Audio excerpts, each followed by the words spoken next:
Dear students, in this session we shall discuss the classification of companies under the Indian Companies Act 2013.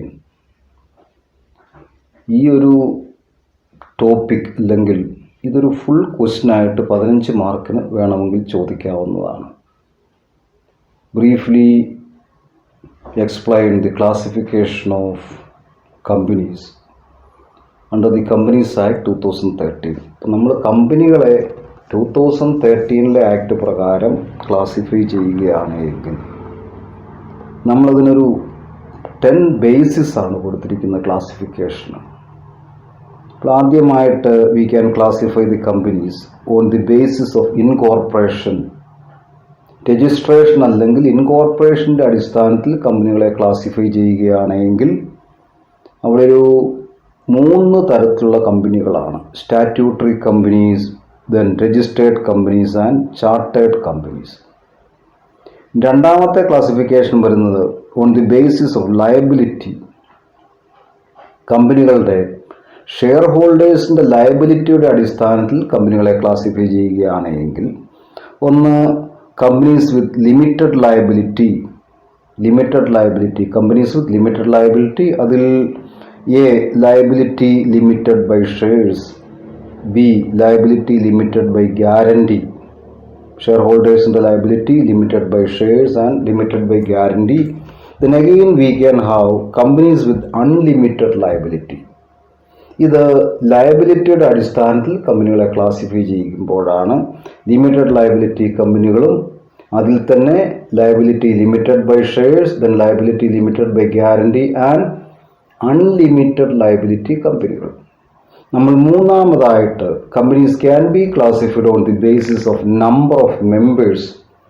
Share holders അല്ലെങ്കിൽ മെമ്പേഴ്സിൻ്റെ നമ്പറിൻ്റെ അടിസ്ഥാനത്തിൽ കമ്പനികളെ classify ചെയ്യുകയാണെങ്കിൽ private company, public company and one person company. 2013 ആക്ടിൽ specific ആയിട്ട് നിലവിൽ വന്നൊരു സംവിധാനമാണ്. ദെൻ നാലാമതൊരു ക്ലാസിഫിക്കേഷൻ്റെ ബേസിസാണ് classification on the basis of control. അപ്പം ഇതിൻ്റെ മാനേജ്മെൻറ്റിൻ്റെ കൺട്രോളിൻ്റെ അടിസ്ഥാനത്തിലാണെങ്കിൽ holding company, subsidiary company and associate company. So, if the classification is on the basis of control, then companies can be categorized as holding company, then subsidiary company and associate company. Then again on the basis of the size of the company, അതാണെങ്കിൽ small company, ചെറിയ കമ്പനികൾ. ഇതും 2013 കൊടുത്തിരിക്കുന്ന ഒരു ക്ലാസിഫിക്കേഷനാണ്, small company. So ഈ small company എന്ന് പറയുന്നത് എന്താ? 2013 ആക്ട് കൊടുത്തിരിക്കുന്ന ഓരോ കമ്പനികളുടെയും ഒരു സ്റ്റാറ്റസ് ആണ്, ഒരു പൊസിഷനാണ്, position in the eyes of law. Then again classification on the basis of ownership. ഉടമസ്ഥാവകാശത്തിൻ്റെ ബേസിസിൽ ക്ലാസിഫൈ ചെയ്യുകയാണെങ്കിൽ government company and non government company. Government company അല്ലാത്ത എല്ലാ കമ്പനികളും എന്താണ്? നോൺ ഗവൺമെൻറ് കമ്പനികളാണ്. ഇപ്പോൾ രണ്ടാണ് ഓണർഷിപ്പിൻ്റെ ബേസിസിൽ, government company and non government company. Again foreign company and domestic company. Foreign company, വിദേശ കമ്പനികൾ, മൾട്ടിനാഷണൽ കമ്പനികൾ. Then again associations not for profit. ലാഭത്തിന് വേണ്ടി അല്ലാതെ പ്രവർത്തിക്കുന്ന അസോസിയേഷൻസിനെയും കമ്പനിയായിട്ട് രജിസ്റ്റർ ചെയ്യാം. അത് with the special permission of the central government. ഇപ്പം കേന്ദ്ര ഗവൺമെൻറ്റിൻ്റെ പ്രത്യേക അനുമതിയോടുകൂടി ലാഭത്തിന് വേണ്ടി അല്ലാതെ പ്രവർത്തിക്കുന്ന അസോസിയേഷൻസിനെ നമുക്ക് എന്താണ്? കമ്പനി ഫോമിൽ രജിസ്റ്റർ ചെയ്യാം. അപ്പം അങ്ങനെ രജിസ്റ്റർ ചെയ്ത് കഴിയുമ്പോൾ ആ കമ്പനിയുടെ പേരിൻ്റെ കൂടെ പ്രൈവറ്റ് ലിമിറ്റഡ് എന്നോ ആഡ് ചെയ്യേണ്ട കാര്യമില്ല. ഇതൊരു സ്പെഷ്യൽ പ്രൊവിഷനാണ്. So association not for profit that can be registered as a company. Then illegal associations. അതൊരു നിശ്ചിത നമ്പറിൽ കൂടിക്കഴിഞ്ഞാൽ, ഇപ്പോൾ പാർട്ട്ണർഷിപ്പിനാണെങ്കിൽ മാക്സിമം നമ്പർ പറഞ്ഞിട്ടുണ്ട്, പ്രൈവറ്റ് കമ്പനികളാണെങ്കിൽ മാക്സിമം നമ്പർ പറഞ്ഞിട്ടുണ്ട്.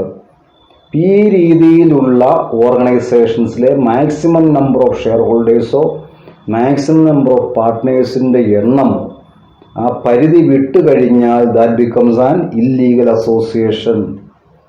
സോ ഇല്ലീഗൽ അസോസിയേഷൻ ആണോ അല്ലയോ എന്ന് തീരുമാനിക്കുന്ന നമ്പർ ഓഫ് മെമ്പേഴ്സിൻ്റെ അല്ലെങ്കിൽ നമ്പർ ഓഫ് ഷെയർ ഹോൾഡേഴ്സിൻ്റെ അടിസ്ഥാനത്തിലാണ്. ദെൻ 10ാമത്തെ കമ്പനിയായിട്ട് നമ്മൾ ക്ലാസിഫിക്കേഷനിൽ 2013 കമ്പനീസ് ആക്ട് പ്രകാരം the 10th company classification is the producer company, a company form by the primary producers.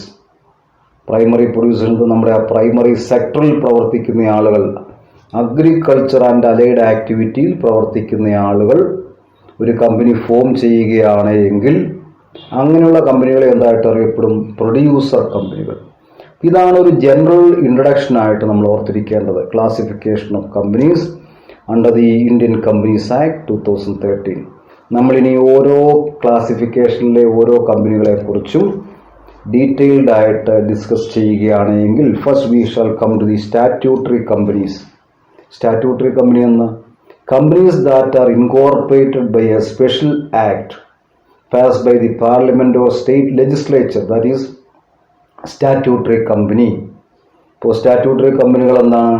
A company that is formed or incorporated by a special act of the parliament or state legislature. For examples നമ്മുടെ life insurance corporation, unit trust of India, then again reserve bank of India. all these are examples of statutory companies. Then statutory companies do not have its own memorandum or article. Its activities and its working is governed by the act by which it comes into existence. രണ്ടാമത് നമ്മൾ പറഞ്ഞിരിക്കുന്നത് registered companies. So registered companies R companies which R registered under the Indian companies act 2013 or any other earlier companies act. അപ്പം അത് so a company can be registered as a company limited by shares or limited by guarantee or unlimited company. ഇപ്പോൾ company limited by guarantee, unlimited company, limited by ഷെയർസും ഒക്കെ ആയിട്ട് നമുക്ക് register ചെയ്യാം. അങ്ങനെ register ചെയ്യുന്ന കമ്പനി രജിസ്റ്റേർഡ് കമ്പനീസ് ആണ്. മൂന്നാമത് ചാർട്ടേഡ് കമ്പനീസ്. അപ്പോൾ ചാർട്ടറുമായിട്ട് ബന്ധപ്പെട്ട റോയൽ ചാർട്ടർ, ഇപ്പം ഇംഗ്ലീഷ് രാജ്ഞിയുടെ പ്രത്യേക ഒരു ഡിക്രി പ്രകാരം അല്ലെങ്കിൽ ചാർട്ടർ പ്രകാരം നിലവിൽ വരുന്ന കമ്പനികളാണ്. These are companies which are created by the grand of royal charters by the crown. നമ്മൾ ക്രൗൺ കൊണ്ട് മീൻ ചെയ്യുന്ന ബ്രിട്ടീഷ് ക്രൗൺ ആണ്. East India company, bank of England etcetera are the examples of these types of companies. ഇതാണ് നമ്മുടെ classification. ആദ്യത്തേത്. രണ്ടാമത്തേത് second classification is classification on the basis of liability. ലയബിലിറ്റിയുടെ ബേസിസിലാണെങ്കിൽ companies with limited liability. Limited liability limited by shares, and again companies with liability limited by guarantee. Limited by shares ആണെങ്കിൽ എന്താ? The liability of the shareholders limited to the extent of the unpaid part of their shareholding. ഇതാണ് limited liability കമ്പനികൾ. അവരുടെ limited liability കമ്പനികളുടെ share ഹോൾഡേഴ്സിന്റെ ലയബിലിറ്റി അവരുടെ കൈവശമുള്ള ഷെയർ, ഇക്വിറ്റി ഷെയർ വാല്യൂവിൽ അൺപെയ്ഡ് പാർട്ട് ഉണ്ട് എങ്കിൽ ആ എമൗണ്ടിന് മാത്രമാണ് ലിമിറ്റ് ചെയ്തിരിക്കുന്നത്. ഈ അൺപെയ്ഡ് പാർട്ട് പേ ചെയ്യാനുള്ള അവരുടെ ലയബിലിറ്റി കമ്പനി വർക്കിങ്ങിലാകുമ്പോഴോ അല്ലെങ്കിൽ കമ്പനി വൈൻഡ് അപ്പ് ചെയ്യുമ്പോഴോ എക്സസൈസ് ചെയ്യപ്പെടാവുന്നതാണ്. ദെൻ നമ്മളൊരു ലിമിറ്റഡ് കമ്പനി എന്ന് കേൾക്കുമ്പോൾ തന്നെ അല്ലെങ്കിൽ ലിമിറ്റഡ് ലയബിലിറ്റി കമ്പനി എന്ന് കേൾക്കുമ്പോൾ തന്നെ നമ്മൾ മനസ്സിൽ വരുന്നത് എന്താണ്? The limited liability limited by shares ആണ്. ഇതാണ് ഏറ്റവും പോപ്പുലർ ആയിരിക്കുന്ന form of company. Then company is limited by guarantee. So in case of a company limited by guarantee, the liability of the members is limited to an amount undertaken to be contributed in the event of winding up of such a company. ഒരു company winding അപ്പിലേക്ക് പോകുന്ന സാഹചര്യത്തിൽ ഒരു നിശ്ചിത amount contribute ചെയ്തു കൊള്ളാമെന്ന് members ഒരു undertaking ഏറ്റെടുക്കുന്നു. ഇങ്ങനെയുള്ള കമ്പനികളെയാണ് നമ്മൾ എന്താ പറയുന്നത്? Limited by guarantee. ഈ കമ്പനികൾക്ക് സാധാരണഗതിയിൽ എന്താണ്? ഷെയർ ക്യാപിറ്റൽ ഉണ്ടാവാറില്ല. ഈ രണ്ട് കാര്യങ്ങൾ ഓർത്തിരിക്കുക. അപ്പം അതുപോലെ ഇത് സാധാരണഗതിയിൽ എന്തിനു വേണ്ടിയിട്ടാണ്? Such companies are generally form for the promotion of arts, science, then literature, commerce etcetera. ഇതൊരു പ്രോഫിറ്റ് മേക്കിംഗ് കമ്പനികളായിട്ടല്ല എന്തെങ്കിലുമൊക്കെ ഒരു പ്രത്യേക ഒബ്ജക്റ്റീവിൻ്റെ ഫുൾഫിൽമെൻറ്റിന് വേണ്ടിയാണ്. അപ്പോൾ നമ്മൾ അത്രയും ഓർത്തിരിക്കുക. Companies limited by guarantee. Then companies with unlimited liability. Unlimited company ആയിട്ട് വേണം, അൺലിമിറ്റഡ് ലയബിലിറ്റി കമ്പനി ആയിട്ട് വേണമെങ്കിൽ നമുക്കൊരു കമ്പനിയെ ഇൻകോർപ്പറേറ്റ് ചെയ്യാം. ഇങ്ങനെ വരുന്ന സാഹചര്യത്തിൽ എന്താണ്, the liability of the company, the ഡെപ്റ്റ് of the company will be that of the members. അപ്പം കമ്പനിയുടെ എല്ലാ ലയബിലിറ്റിയും എല്ലാ കടങ്ങളും മെമ്പേഴ്സിൻ്റെ കടങ്ങളായിട്ട് മാറുന്നു അൺലിമിറ്റഡ് ലയബിലിറ്റി കമ്പനികൾ. സോ ഇതൊരു പ്രൈവറ്റ് കമ്പനി ആയിട്ടോ പബ്ലിക് കമ്പനി ആയിട്ടോ ഒക്കെ വേണമെങ്കിൽ നമുക്ക് ഫോം ചെയ്യാവുന്നതാണ്. ദെൻ മൂന്നാമത്തെ ക്ലാസിഫിക്കേഷൻ എന്താണ്, the third classification is on the basis of number of members. കമ്പനിയിലെ മെമ്പേഴ്സിൻ്റെ നമ്പറിൻ്റെ അടിസ്ഥാനത്തിൽ നമുക്ക് കമ്പനികളെ എന്താണ് 3 രീതിയിൽ നമ്മൾ ക്ലാസിഫൈ ചെയ്യുന്നു. Private company, then public company and one person company. Private കമ്പനികളാണ്, private company means a company having a minimum paid up share capital as may be prescribed. ഇപ്പം as may be at present the prescribed capital limit is 1 lakh. ഈ 1 lakh limit എപ്പോൾ വേണമെങ്കിലും ministry of corporate അഫയേഴ്സിന് ഒരു executive ഓർഡറിലൂടെ കൂട്ടാവുന്നതാണ്. So as may be prescribe and which by articles. ഒരു പ്രൈവറ്റ് കമ്പനിയുടെ ആർട്ടിക്കിൾസ് കുറേ കാര്യങ്ങൾ റെസ്ട്രിക്ഷൻ വയ്ക്കുന്നുണ്ട്. Which by articles restrict the right to transfer shares. പ്രൈവറ്റ് കമ്പനിയുടെ ഷെയർസ് ട്രാൻസ്ഫർ ചെയ്യാൻ പറ്റില്ല. Transferability of shares is restricted again. Then except in case of one person company. One person company then limits the number of its members to 200. 2013 ആക്ടാണ് 200 മാറിയത്. 1956 act പ്രകാരം ഇത് 50 ആയിരുന്നു. 2013 companies ആക്ടിലാണ് ഇത് 50 നിന്നും 200 വർദ്ധിപ്പിച്ചിരിക്കുന്നത്. ഒരു പ്രൈവറ്റ് കമ്പനിക്ക് മാക്സിമം 2013 ആക്ട് പ്രകാരം 200 മെമ്പർമാരിൽ കൂടാൻ പാടില്ല. Then the articles of a private company prohibits an invitation to the public to subscribe to its shares and debentures. ഒരു പ്രൈവറ്റ് കമ്പനിക്ക് പൊതുജനങ്ങളിൽ നിന്നും ആ കമ്പനിയുടെ ഷെയർസിലേക്കോ മറ്റ് സെക്യൂരിറ്റീസിലേക്കോ പബ്ലിക് സബ്സ്ക്രിപ്ഷൻ ഇൻവൈറ്റ് ചെയ്യാൻ അനുവാദമില്ല. ഇങ്ങനെയുള്ള കമ്പനികൾ എന്താണ്, പ്രൈവറ്റ് കമ്പനികളാണ്. ഇനി 2013 ആക്ട് 1 lakh ആണ് ഇതിനൊരു ക്യാപിറ്റലായിട്ട് പ്രിസ്ക്രൈബ് ചെയ്തിരിക്കുന്നത്. ഇനി ഈ present minimum capital requirement can be change by a simple executive order. ആ കാര്യങ്ങൾ ഓർത്തിരിക്കുക. Then next is public companies. Public കമ്പനികൾ എന്നാണ് പബ്ലിക് ലിമിറ്റഡ് കമ്പനികളാണ്. Public company means a company which is not a private company has a minimum paid up share capital as may be prescribed. ഇവിടെ എന്താ as may be prescribe. As may be prescribed എന്നുള്ള clause 2013 ആക്ടിലാണ് നിലവിൽ വരുന്നത്. അപ്പം as may be prescribe that is given in section 2 subsection 71. Then as of now, ഈ as may B പ്രിസ്ക്രൈബിന്റെ explanation ആണ്. As of now the prescribe minimal capital is 5 lakh rupees. In case of A public limited company the minimum prescribe share capital is 5 lakh rupees. Then further a private company which is a subsidiary of a public company is also considered as a public company. ഒരു public കമ്പനിയുടെ subsidiary ആയിട്ട് പ്രവർത്തിക്കുന്ന private കമ്പനിയും public company ആയിട്ട് അറിയപ്പെടും. ഇപ്പം നമ്മുടെ രണ്ടാമത്തെ ക്ലാസ്സിൽ മൂന്നാമത്തെ വൺ പേഴ്സൺ കമ്പനി, ഒരൊറ്റ ഇൻഡിവിജ്വൽ കമ്പനി ആയിട്ട് രജിസ്റ്റർ ചെയ്യുന്നു. So OPC means a company which has only one person as a member. ഈ ഒരു പ്രൊവിഷൻ കൊടുത്തിരിക്കുന്നത് Indian companies act 2013 section 2 subsection 62 this is a new category of companies created by 2013 act. 2013 act പ്രകാരമാണ് one person കമ്പനികളുടെ formation allow ചെയ്തിരിക്കുന്നത്. Then the next classification is classification on the basis of control. മാനേജ്മെന്റിന്റെ കൺട്രോളിന്റെ അടിസ്ഥാനത്തിൽ കമ്പനികളെ നമ്മൾ തരംതിരിക്കുകയാണ് എങ്കിൽ holding കമ്പനികളും subsidiary കമ്പനികളുമാണ്. അതിൻ്റെ ഒരു first classification holding company, subsidiary company. Holding company ആണെങ്കിൽ എന്താണ്, a company is known as the holding company of another company if it has control over the other company. അപ്പം മറ്റൊരു കമ്പനിയുടെ മേൽ കൺട്രോൾ ഉള്ള ഒരു കമ്പനിയെയാണ് നമ്മൾ ഹോൾഡിംഗ് കമ്പനി എന്നറിയപ്പെടുന്നത്. അത് section 2 subsection 46 says holding company in relation to one or more other companies. നമ്മൾ ഈ ഹോൾഡിംഗ് കമ്പനി എന്ന് പറയുന്നത് എന്താണ്? ഒന്നോ അതിലധികമോ മറ്റ് കമ്പനികളുമായിട്ട് റിലേറ്റ് ചെയ്താണ്. അപ്പം മറ്റ് കമ്പനികളുമായിട്ട് റിലേറ്റ് ചെയ്ത് നോക്കി കഴിയുമ്പോൾ holding company means a company of which such companies R subsidiary companies. ഒന്നോ അതിലധികമോ കമ്പനികളെ സബ്സിഡിയറി കമ്പനികളായിട്ട് ഹോൾഡ് ചെയ്യുന്ന ഒരു കമ്പനിയാണ് നമ്മൾ ഹോൾഡിംഗ് കമ്പനി എന്ന് പറയുന്നത്. A holding company will have one or more companies working as the subsidiary of this particular holding company. Then the second is subsidiary company. A company is known as a subsidiary of another company when the control is exercised by the latter over the former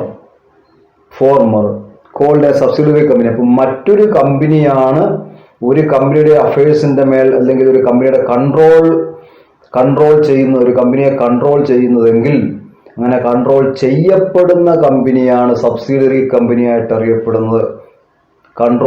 the company which controls the affairs of the another company is the holding company. And അടുത്ത കമ്പനി എന്താണ്? A company which is controlled by another company is known as the subsidiary company.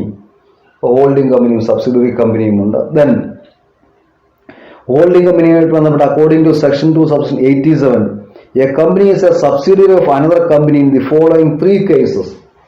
ഒരു company മറ്റൊരു കമ്പനിയുടെ subsidiary ആയിട്ട് അറിയപ്പെടാവുന്ന 3 സാഹചര്യങ്ങളാണ്. The first one is where another company is controlling the composition of the board of directors. So when the composition of the board of directors of a company is controlled by another company then that company will be a subsidiary company.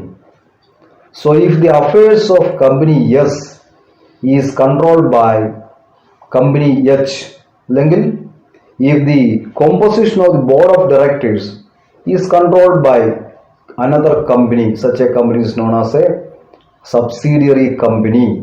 മറ്റൊരു കമ്പനിയാൽ directors ബോർഡിന്റെ composition എന്താണ് control ചെയ്യപ്പെടുന്ന ഒരു കമ്പനിയാണ് subsidiary company.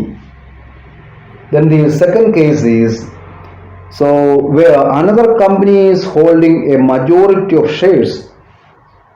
അപ്പം മറ്റൊരു കമ്പനിയാണ് ഒരു കമ്പനിയുടെ മജോറിറ്റി ഓഫ് ഷെയർസ് ഹോൾഡ് ചെയ്യുന്നതെങ്കിൽ മജോറിറ്റി മീൻസ് എന്താ? മോർ ദാൻ 50% അല്ലെങ്കിൽ അറ്റ്ലീസ്റ്റ് 51%. ഈ 51% ഷെയർ കൈവശമുള്ള കമ്പനിക്ക് ആ സബ്സിഡിയറി കമ്പനിയുടെ ബോർഡ് ഓഫ് ഡയറക്ടേഴ്സിലേക്ക് മജോറിറ്റി ആളുകളെ നോമിനേറ്റ് ചെയ്യാനും ആ കമ്പനിയുടെ അഫയേഴ്സിനെ കൺട്രോൾ ചെയ്യാനും സാധിക്കും. അപ്പം അതുകൊണ്ടാണ് അത് സബ്സിഡിയറി കമ്പനിയായിട്ട് അറിയപ്പെടുന്നത്. Then subsidiary of another company, വേറെ company is a subsidiary of another company. ഇപ്പം ഒരു കമ്പനിയുടെ സബ്സിഡിയറി ആയിട്ട് പ്രവർത്തിക്കുന്ന കമ്പനിയും എന്തായിട്ട് അറിയപ്പെടുന്നത്? If a company is already a subsidiary of another company then such a company is also known as a subsidiary company. അപ്പോൾ ഈ 3 സാഹചര്യങ്ങളിലാണ് നമുക്ക് സബ്സിഡിയറി കമ്പനികൾ നിലവിൽ വരുന്നത്. അപ്പം നമ്മൾ on the basis of control companies can be classified in to holding company, subsidiary company. Then subsidiary company ആയിട്ട് act ചെയ്യാവുന്ന 3 കണ്ടീഷൻസും ഉണ്ട്. Then next is associate company. നമ്മൾ ഈ അസോസിയേറ്റ് കമ്പനിയും സബ്സിഡിയറി കമ്പനിയും ഹോൾഡിംഗ് കമ്പനിയും ഒക്കെ മറ്റ് കമ്പനികളുമായിട്ടുള്ള റിലേഷൻഷിപ്പിൽ നിന്നുമാണ് ഉണ്ടാകുന്നത്. So associate company in relation to another company, ഇപ്പം മറ്റൊരു കമ്പനിയുമായിട്ടുള്ള ബന്ധത്തിൽ നോക്കിക്കഴിയുമ്പോഴെങ്കിൽ മറ്റൊരു കമ്പനിയുമായിട്ട് ബന്ധപ്പെടുത്തുമ്പോൾ an associate company means a company in which that other company has a significant influence but which is not a subsidiary company of the company having such influence and includes a joint venture company. ഇപ്പം മറ്റൊരു കമ്പനിക്ക് ഒരു കമ്പനിയുടെ മേൽ significant influence ഉണ്ട് എങ്കിൽ അങ്ങനെയുള്ള company എന്തായിട്ട് അറിയപ്പെടും? സബ്സിഡിയറി കമ്പനി ആയിട്ട് അറിയപ്പെടും. അസോസിയേറ്റ് കമ്പനി ആയിട്ട് അറിയപ്പെടും. ഒരു അസോസിയേറ്റ് കമ്പനി എന്താണ്? ഒരു സബ്സിഡിയറി കമ്പനി അസോസിയേറ്റ് കമ്പനി അല്ല. അസോസിയേറ്റ് കമ്പനി ആകുമ്പോൾ മറ്റൊരു കമ്പനിക്ക് ഈ കമ്പനിയുടെ അസോസിയേറ്റ് കമ്പനിയുടെ അഫയേഴ്സിൽ എന്താണ്? ഒരു സിഗ്നിഫിക്കന്റ് ഇൻഫ്ലുവൻസേ ഉള്ളൂ. ഈ സിഗ്നിഫിക്കന്റ് ഇൻഫ്ലുവൻസ് എന്താണ്? ഒരു 20% ലിമിറ്റ് ചെയ്തിരിക്കുകയാണ്. സോ എന്താ ഒരു joint venture and includes A joint venture company. അപ്പം അസോസിയേറ്റ് കമ്പനിയുടെ കാറ്റഗറിയിൽ ജോയിന്റ് വെഞ്ചർ കമ്പനികളെയും ഉൾപ്പെടുത്തിയിട്ടുണ്ട്. So it means control of at least 20% of the total share capital or of the business decisions under an agreement. ഇപ്പം ഒരു significant influence പറഞ്ഞാൽ എന്താ? Significant influence means control of at least 20% of the total share capital or of the business decisions under an agreement. ഇപ്പോൾ ഒരു പ്രത്യേക agreement പ്രകാരം 20% share capital hold ചെയ്യുകയോ അല്ലെങ്കിൽ അതിൻ്റെ ഒരു മേജർ ഡിസിഷൻ മേക്കിംഗ് പവർ ആയിട്ട് മാറുകയോ ചെയ്തു കഴിഞ്ഞാൽ അതൊരു അസോസിയേറ്റ് കമ്പനി ആയിട്ട് മാറുന്നു. Then next is classification on the basis of the size of the company. കമ്പനിയുടെ സൈസിന്റെ അടിസ്ഥാനത്തിൽ ഇവിടെ നമ്മൾ എന്താ ഒരു സ്മോൾ കമ്പനി എന്നൊരു കാറ്റഗറിയേ ഉള്ളൂ. ഇതും 2013 ആക്ട് പ്രകാരം പ്രത്യേകം നിലവിൽ വന്നൊരു സംവിധാനമാണ്.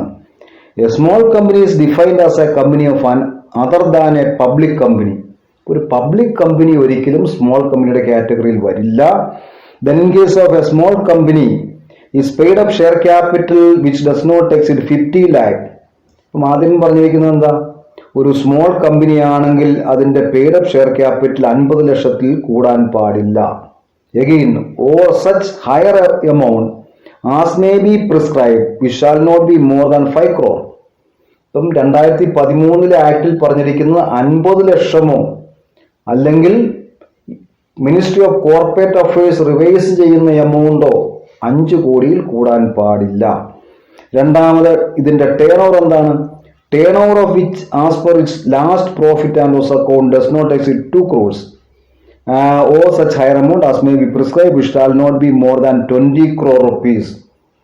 ഒരു കമ്പനിയുടെ ആനുവൽ ടേൺ ഓവർ 2 കോടി മുതൽ ആവാം. 2 കോടിയിൽ കൂടാൻ പാടില്ല എന്നാണ് 2013 ആക്ടിൽ പറയുന്നത്. പക്ഷെ ആക്ടിൽ വീണ്ടും പറയുന്നുണ്ട് ആസ് മേ ബി പ്രിസ്ക്രൈബ്. ഈ പ്രിസ്ക്രൈബ് ചെയ്യാവുന്ന മാക്സിമം ലിമിറ്റ് വെച്ചിരിക്കുന്നത് എന്താണ്? 20 crore ആണ്. ഇപ്പം ministry of corporate affairs revise ചെയ്താലും 20 കോടിയിൽ കൂടുതൽ ടേൺ ഓവർ ഉണ്ടാകാൻ പാടില്ല. അപ്പം അങ്ങനെയുള്ള കമ്പനികളെ നമ്മൾ സ്മോൾ കമ്പനിയുടെ കാറ്റഗറിയിൽ ഉൾപ്പെടുത്തുന്നു. ഇനി സ്മോൾ കമ്പനി എന്ന് പറയുന്നത് എന്താണ്? ഇതൊരു സ്റ്റാറ്റസ് മാത്രമാണ്, ഒരു പ്രത്യേക പൊസിഷനാണ്. Small companies a status that is accord to certain companies. The purpose of this categorization is to reduce procedural formalities and hurdles for small companies. അപ്പം നടപടിക്രമങ്ങൾ വളരെ ബുദ്ധിമുട്ടുള്ള അല്ലെങ്കിൽ ടയർസം നടപടിക്രമങ്ങളിൽ നിന്നും ചെറിയ കമ്പനികളെ ഒഴിവാക്കുക. ഒരു പബ്ലിക് കമ്പനിയായിട്ട് അല്ലെങ്കിൽ ഒരു വലിയ കമ്പനിയായിട്ട് മാറിക്കഴിഞ്ഞാൽ കമ്പനീസ് ആക്ട് പ്രകാരമുള്ള പ്രൊസീജിയർ ഓഫ് ഫോർമാലിറ്റീസ് ഉണ്ട്. That is very difficult to follow. നമ്മളെന്താ for example a small company need only 2 board meetings in a financial year. ഒരു സാമ്പത്തിക വർഷം 2 ബോർഡ് മീറ്റിംഗ് കൂടിയാൽ മതി. ഒരു പബ്ലിക് കമ്പനി ആണെങ്കിൽ നിർബന്ധമായിട്ടും 3 അതിലധികമോ ബോർഡ് മീറ്റിങ്ങുകൾ കൂടിയിരിക്കണം. Then for small company only 2 board meetings in a financial year. The disclosures required are relatively less. It need not disclose its cash flow statement. ഇപ്പം 2 മീറ്റിംഗ് കൂടിയാൽ മതി, ക്യാഷ് ഫ്ലോ സ്റ്റേറ്റ്മെന്റ് പബ്ലിഷ് ചെയ്യേണ്ട കാര്യമില്ല. So ഇങ്ങനെ കുറേയേറെ concessions ഉണ്ട്. So this means that A private company or A 1 person company could claim the benefit of small company. So only a private company or a 1 person company can claim the benefit of a small company. Public കമ്പനികൾക്ക് ഒരിക്കലും ഈ benefit claim ചെയ്യാനുള്ള right ഇല്ല. Then again we shall keep in mind that the small company is not a separate type. ഇതൊരു പ്രത്യേക ടൈപ്പിലുള്ള company അല്ല, but is a status conferred provided as a conditions are satisfied. എന്താണ്? ചില പ്രത്യേക condition satisfy ചെയ്യുകയാണ് എങ്കിൽ ഇപ്പം അങ്ങനെയുള്ള കമ്പനികൾക്ക് വേണമെങ്കിൽ ഒരു സ്മോൾ കമ്പനിയുടെ കാറ്റഗറി ഉൾപ്പെടുത്തുന്നതിന് വേണ്ടി ഒരു പ്രത്യേക ആപ്ലിക്കേഷൻ രജിസ്ട്രാർ ഓഫ് കമ്പനീസ് കൊടുക്കാം. രജിസ്ട്രാർ ഓഫ് കമ്പനി സാറ്റിസ്ഫൈഡ് ആണെങ്കിൽ he will accord this particular status of a small company. Thank you.